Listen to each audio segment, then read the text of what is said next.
Title వచ్చేసరికి మరి డాకు మహారాజ్ అంటే ఎలా ఉంటుంది అన్నది ఒక చిన్న అనుమానం ఉండేది.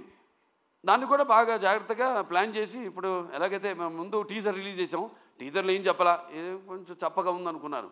తర్వాత ట్రైలర్ రిలీజ్ చేసాం, రెండో మొదటి ట్రైలర్ పర్లేదన్నారు. ఇప్పుడు విడుదల చేస్తాం ఈరోజు అసలైన ట్రైలర్.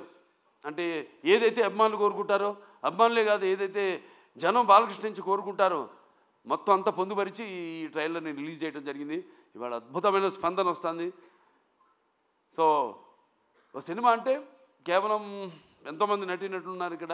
నాతో పాటు నటించిన ఒక ప్రజ్ఞా జైస్వాల్ అయితేనేమి అఖండాలో చేసింది నాతో, అలాగే శ్రద్ధా శ్రీనాథ్, అలాగే ఊర్వశి రౌతెల, అందరూ కూడా ఇప్పుడు వాళ్ళ పాత్రలు ఎంతో అద్భుతంగా, అంటే అటు కేవలం గ్లామరే కాదు పర్ఫార్మెన్స్. ఆవిడంతా ఇందాక మన కెమెరామెన్ గారు ఉన్నారు ఇక్కడ, విజయ్ కార్తిక్ గారు, ఎంతో అద్భుతంగా సినిమాని చూస్తున్నారు మీరు. ఆ సినిమాలో కూడా లైటింగు స్కీము, ఒక లైటింగ్ స్కీమ్ అంటూ ఉంటుంది.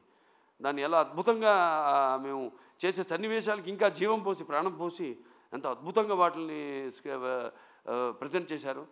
డైరెక్టర్ అండ్ కెమెరామెన్ నా దృష్టిలో ఒక భార్యాభర్తలు అంటాడు. అంటే ప్రభుత్వం లాగానే, ప్రభుత్వం ఏముంటుంది, ఎన్నో స్కీమ్స్ అనుకుంటుంది, కానీ దాన్ని ఇంప్లిమెంట్ చేసేది ఎవరు? బ్యూరోక్రాట్స్.